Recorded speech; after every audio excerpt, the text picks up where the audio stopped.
Alright, omulungi atugoberera ku mukutu ogwa Credible Media. Assalamu alaikum warahmatullahi wabarakatuh.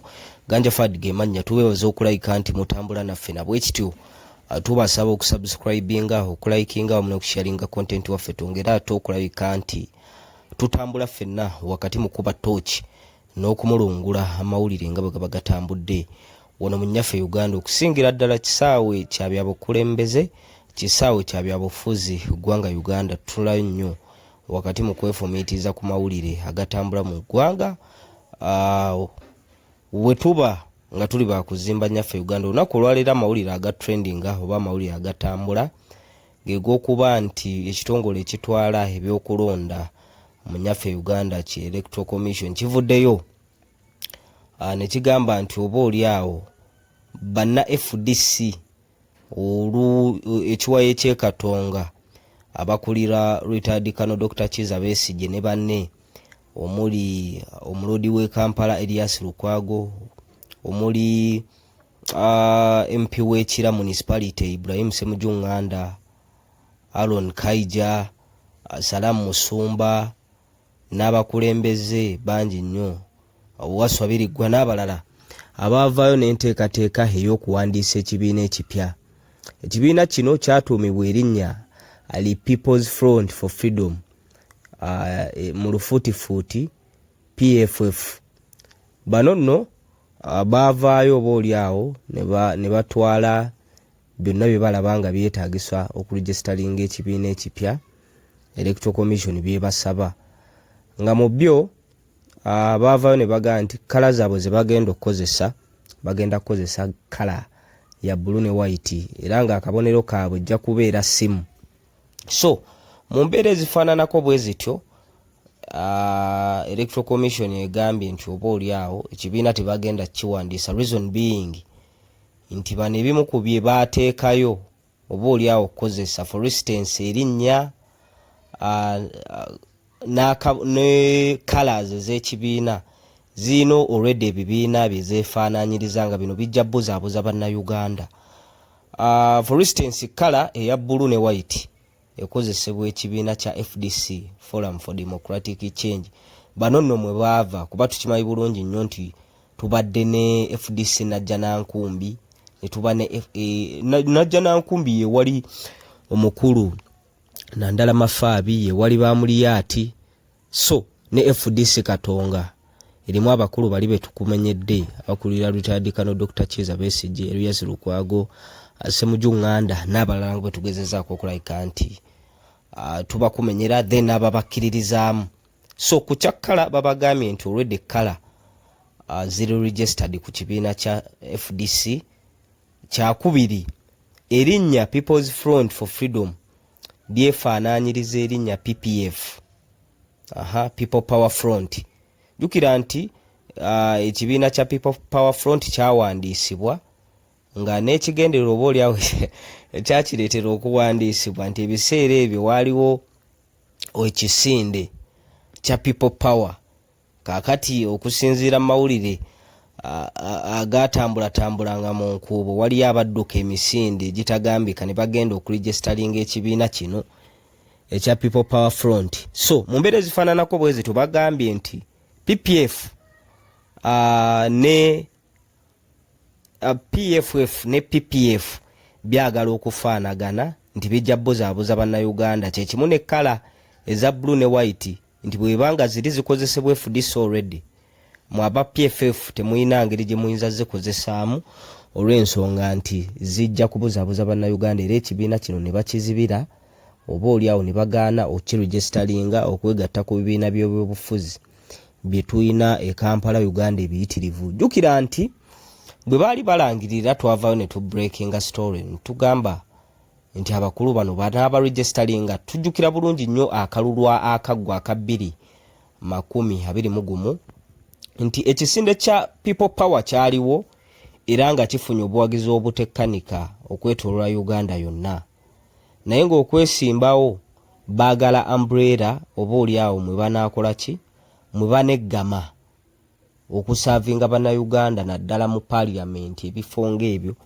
Ne babawo ne bagamba owaayi twetaaga ekibiina ky'ebyobufuzi mu kuregisteringa ekibiina ky'ebyobufuzi aba people power bavayo n'ekibiina ki National Unity Platform saawa zino ekisinga ababaka mu parliament era nga kyekikuta omumuli mu kuvuganya gavumenti ya Mwami Museveni. So mu mbeera ezifaananako bwe zityo tujjukira bulungi nnyo nti ekibiina ki NUP okuwandiisibwa kyaviirako oboolyawo n'abakungu mu kakiiko k'ebyokulonda abawerera ddala basatu okugobwa ng'ekyabaleetera okugobwa okusinziira ku nsonda ezeesigika kigambibwa nti abakulu baababuuza nti ekibiina kiri baakiwandiisizza batya naddala bano abaana aba people power okuvayo n'ekibiina ki NUP nga bakulombera Robert Kyagulanyi Ssentamu, David Lewis Lubongo yanga secretary general w'ekibiina bano ba Benjamin Katana ba Joel Ssenyonyi ba Mathias Mpuuga ebiseera byonna baaliko ba Medad Lubega Sseggona ng'era bwe baali mu people power ne basalawo okukola ekibiina kyabwe ekya National Unity Platform. Kaakati bagezaako nnyo okulabika nti babazibira ng'era kino ekibiina bwe kikoleddwa. Jjukira nti bwe baali balonkinga ekibiina kino ekya PFF twavayo ne tugamba abakulu bano banaasobola okugusa omulimu guno naddala nga bavuddeyo mu lwatu okulangira nti bagenda registeringa ekibiina ky'ebyobufuzi okuvuganya Mwami Museveni. So wali tujjukira nti okuregisteringa ekibiina kya National Unity Platform waliwo okukukuta era already baagula kibiina kyali established ku bakulu bano nga ba Kibalama ba Gideon Tugume abaali ba initiators baakyo.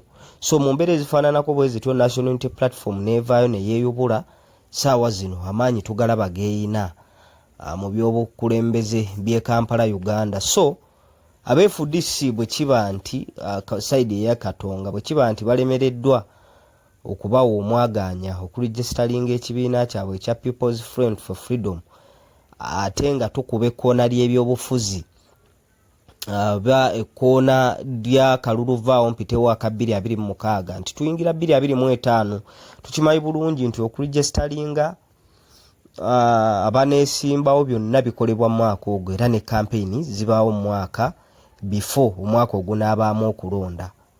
Kaakati abakulu bano kiki kye bazzaako bwe kiba nti ekibiina kye babadde batutte okuregisteringa bataddewo emisoso. Kaakati bwe banadda ku drawing board ekisooka balina omulimu ogw'okukyusa erinnya ne liva ku People's Front for Freedom ne bakyusa erinnya eddala kuba olwedde Electoral Commission emaze obbalaga nti olwedde erinnya lyefaanaanyiriza erya People Power Front PPF. So kyakubiri balina okukyusa kala olwedde bamaze okulaga nti kala waliwo ekibiina ekizikozesa ye FDC kati esigadde nga yeetengeredde yokka yenajja nankumbi. So abakulu bano tugenda kulinda tulabe reaction yaabwe butya bwe bagenda okureactinga ku kino ekisaliddwawo Electoral Commission. Naye nga ffenna tukimanyi bulungi abazze bagoberera ebyobukulembeze bya Kampala Uganda akalipa akabaawo nga waliwo ekibiina ekizza okuvuganya Mwami Museveni naye nga kyagala kuregisteringa ng'akalulu tekannakola ki ng'akalulu kabulayo ebbanga ttono nga wano ng'ate oba oliawo akirabamu threat. Jjukira nti abawagizi b'FDC abawererako ddala naye nga bano bakkiririza mu retired Colonel Dr. Kizza Besigye oba bakkiririza mu kiwayi eky'Ekatonga baakwatibwa mu ggwanga erya Kenya. Abantu abo ndowooza bawerera ddala 35. Gavumenti ebalumiriza nti bano baali bagenza oba oliawo kusoma bintu bya kiyeekerayeekera bintu bya kitujjutujju. Right about now bali mu kkomera era bawozesebwa mu kooti y'amagye.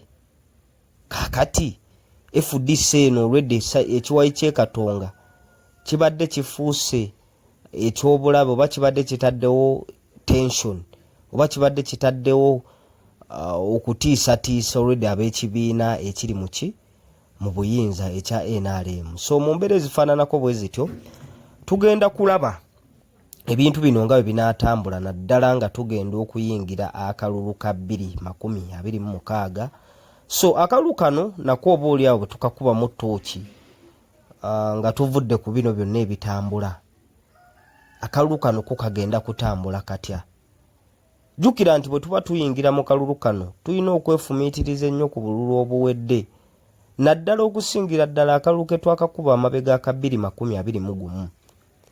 Bw'otalaba ssaawa zino nga waliwo oba oli awo abantu bonna be tubadde tumanyi nti ba political prisoners oba abasibe b'ebyobufuzi abavuddeyo ssaawa zino nga balumiriza nti oba oli awo bannakibiina ki National Unity Platform abakulemberwa Robert Kyagulanyi Ssentamu Bobi Wine balina ebintu bye baabakozesa eby'obumenyi bw'amateeka mu byo nti mulimu oba oli awo okugenda okukola obujagalano, okwokya petrol station, ebikolwa nga biraga bya buyeekera, okukola bbomu enjingirire enkolerere. Kakati mu kaseera kano abasibe nga 3 baateereddwa, bo baavuddeyo ne baga nti bannange tukkiriza twakola ensobi, naye ensobi ezo zaatukozesebwa bannakibiina ki National Unity Platform abakulemberwa Bobi Wine. Era ebintu ebyo twabikola naye twabikola bannange mu butamanya, ne basaba n'ekisonyiwo. Baabatadde 3 nga mu bo abadde akyasinze okukola amawulire wano e Kampala Uganda mu political prisoners, omu ku be baatadde omukulu Muideen Kakooza abasinga gwe bamanyi nga Sanya. Sanya ono babadde bamuleeta mu court martial oba kooti y'ekinnamagye, naye nga buli bwe bamusimba wali mu kaguli avaayo n'alaga obutali bumativu, n'agamba nti bannange ebyatusibya byali bya bufuzi, tetulina musango gwonna gwe twazza okujjako okuwagira Kyagulanyi. Era babadde bamwaraasi nga babadde bamukuba bubi nnyo, bwe bamuwalula nga bamufulumya amadaala ng'amaze okwogera amazima n'ekimuli ku mutima. N'ate kati ssaawa zino ekyewuunyisa nti omu ku abaavuddeyo ne balumiriza nti abakulembeze b'ekibiina ki National Unity Platform nga bakulemberwamu Oweekitiibwa Robert Kyagulanyi Ssentamu mbu baaliko ebintu bye baabakozesa eby'obumenyi bw'amateeka. Naye omukulembeze w'ekibiina ki National Unity Platform we yavuddeyo okwogerako ku nsonga ezo yalambuludde ensonga ng'era amawulire tubadde tugabawa wano. N'agamba nti bannange baana bangi nnyo abaleese complaints zaabwe nti babacunya mu makomero eyo, nga kye babaagaza ekintu ekyo okubata baveeyo bakonfaminge oba bawe obujulizi nti ebyabasibya ddala kituufu baali beenyigira mu bumenyi bw'amateeka, ate emisango nga minene oba oli awo gyagala gyekuusa mu kumaamulako gavumenti mu ngeri ya kifuba, okuba bwe kiba nti ab'oludda oluvuganya balina abantu oba oli awo be bateekateeka oba be batendeka okukola bbomu enkolerere, okwokya petrol station, kiba kimaze lwatu nti olwedde bageetinze mu politics ali violent oba gavumenti baagala kugijjako kifuba ddembe. So Bobi Wine mu kunnyonnyola kwe yagambye nti abasibe bangi nnyo abali eyo ababadde boogerezeganya nabo nga babakyalidde oba oli awo nga bafunye omwagaanya okwogerako ne bannamateeka baabwe ab'ekibiina ki National Unity Platform ababadde babawolereza nga babagamba nti tutulugunyizibwa right about now bali mu ttukaka kwesingisa misango gye tutazza. Era Bobi Wine yavuddeyo n'agamba nti abaana bano temubanenya abaateereddwa olw'okuvaayo ne baga nti bannange tukonfaminze nti ebyatusibya ddala kituufu twali tulina embeera gye twagala okuteekawo nga yakumaamulako gavumenti naye nga tukulembeddwa abakulira ekibiina ki National Unity Platform. N'agamba abaana abo temubanenya olw'ensonga nti bayita mu kusoomoozebwa okw'enjawulo, bayita mu kutulugunyizibwa okw'enjawulo, wakati mu kuba nti bayitamu ebyo byonna ffe abali ebweru w'okkomera tetubiraba. Ate kyakubiri yo omwana ne bw'abakkiriza agambe nti bannange nyweredde ku kituufu, bayita mu bafamilizi ze ne babakonvisinga ne babagamba nti bannange abaana bammwe bali mu makomera ng'oba oli awo ababasibya bali bweru bayinaayina, ffe tubateeredde option baveeyo bakkirize nti emisango baagizza nti tetwabasibira bwereere basobole okulabika nti bakola ki bateebwa. Kuba ebbanga ndowooza kati lya myaka 4 bukyanga abaana bakwatibwa ba Bolivia Lutaaya bamachete n'abasibe bangi nnyo oba oli awo abali mu nkomyo olwa nsonga za byabufuzi. Ebbanga liba ddene. Kaakati gavumenti eremereddwa okuvaayo n'obujulizi obubaluma nti ddala kituufu balina emisango gye bazza. Kakati ate neekwata trend y'abaana bano kuvaayo kwerumiriza. Era twalabye tukimanyi bulungi nnyo nti court martial eno baali baagaana bannamawulire okuddamu okujja akiseesinga, era ensala zonna n'ebibadde mu kooti bannamawulire baali babagoba munda nga tutegeerera bweru nti bannange kino kyekisaliddwawo abasibe babazizzaayo mu makomera ag'enjawulo gye baba babajje okubaleeta mu kooti. Era ng'oba oli awo n'abakulembeze b'ekibiina ki National Unity Platform ab'enjawulo nga nabo babagoba, naye kyasinze okwewuunyisa nti mu kutebwa kw'abano abaana abakulembeddwamu Sanya Jamshid Kakooza twalabye oba oli awo presidential advisor Manya Gafulu Figa nga yavuddeyo okubeeyimirira era n'awaayo n'akasente. Ne tumulaba nga yeekubya nabo ebifaananyi, naye nga kooti y'emu yali yasalawo nti teri muntu yenna agenda kubeera na access mu kooti. Kati abantu kye beebuuza Fulu Figa akola ngaani mu gavumenti eno, kuba nti ye alina guts ezisobola okugenda n'atula mu kooti eyo nga n'abakulembeze b'ebibiina abaana bano abaasibibwa bye baali bawagira babamya access mu kooti ezo. So mu mbeera ezifaananako bwe zityo twefumiitiriza nnyo ku kalulu akawedde n'abaana abaasibibwa ne byonna ebyaliwo, kuba tetusobola kwerabira nti akulira oludda oluvuganya gavumenti Manyaga Robert Kyagulanyi Ssentamu mu kalulu akawedde yakuba campaigns nga yeesabisa ayambadde bulletproofs. Tujjukira ekyali eruuka nga bamukwata ekyaleetera saga ya November 17 November 18 I think was November 18-19 bannayuganda abaaluzingira ddala obulamu. Gavumenti yavaayo negamba nti abaalugulamu obulamu bwabwe baawerera ddala 55, naye ng'oba oli awo okusinziira ku nsonda ezeesigika n'abantu bandi banga baasukkawo abaaluzinga obulamu bwabwe. So embeera yonna nga bwe yali mu kalulu, nga ne mu kaseera kano nga tukuba ekkoona ly'akalulu akaddako tulabye era abawagizi b'ekibiina ki National Unity Platform abalala nga bano bakulirwamu bodyguard w'omukulu Robert Kyagulanyi Ssentamu akireewo Kivumbi nga naye baamukwata ssaawa zino ali mu nkomyo. Baagenda mu maka ago okukola save oba okucekinga ne bagaa nti basanzeyo ennyota z'abamagye ez'eddaala erya Kano. Mukyala we alumiriza nti ebizibiti bye baaleeta baateekamu biteeke. Waliwo ne neighbor omu oba oliawo ne defense w'ekyalo abakakasa nti ddala kituufu obujulizi bwe bagaa nti bwe buluma akireewo Kivumbi ab'ebitongole ebikuuma ddembe bennyini bye bajja ne babupulesinga mu nnyumba ye. Baamwalwasinga, baamukubira mu maaso ga mukyala we n'ebintu ebifaananako bityo. Jjukira tugenda mu kalulu ke kamu 2026 munnayuganda mpuliriza akalulu ako kukanaaba katya. Mu mbeera y'emu abaana nga ba Bobby Yanga nabeera bali mu nkomyo. Tulaba abaana nga Basami the Mighty Family abaavaayo okulaga obutali bumativu mu buli bw'enguzi obukutte wansi ne waggulu e Kampala Uganda mu campaign yali March to the Parliament. Baamukwata ne buli kati akyali munda nga newankubadde banne abeetaba mu kwekalakaasa okwo abalala basinga baateebwa, naye ye akyali munda awere ennemba na misango. Ndowooza gya kwekalakaasa butali bumativu. Tujjukira bulungi nti President Museveni yavaayo n'agamba nti kati ate yakutta omumuli gw'okulwanyisa abo bonna abali enguzi mu gavumenti ye. Era naawe obweyamu eri bannayuganda nti ku mulundi guno wakufaafaagana nabo.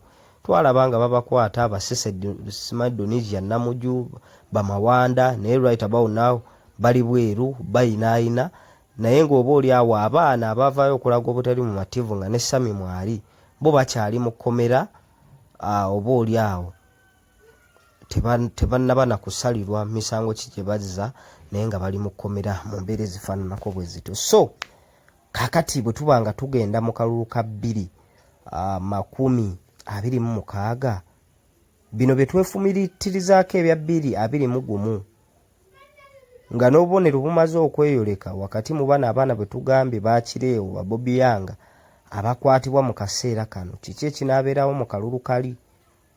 naye nga abaagaliza ensi yaffe ebirungi twanditunudde ebitatambula bulungi mu kalulu ka 2021 oba oliawo ne tubyewala okwokwalinga oba okwapeninga mu kalulu ka 2026 naye ffenna tumanyi bulungi nnyo obukulembeze oba oliawo mwe tutambulira nga y'ensonga lwaki bannayuganda bavaayo n'amaloboozi gaabwe okulaga obutali bumativu ku nsonga ezifaananako bwe zityo. Ab'ebitongole ebikuuma ddembe reports zifuluma nga beetabira ddala mu violation of human rights oba okutyoboola eddembe ly'obuntu. Each and every year baba ku bifo bya ku mwanjo, kyokka ate nga be batalina kulaga ludda lwonna mu bya bukulembeze bya ggwanga. Naye ate bw'olaba engeri gye bakolamu ebintu byabwe balagira ddala nti bali mu partisan politics oba mu buweereza bwabwe ng'ab'ebitongole ebikuuma ddembe eby'eggwanga Uganda, so si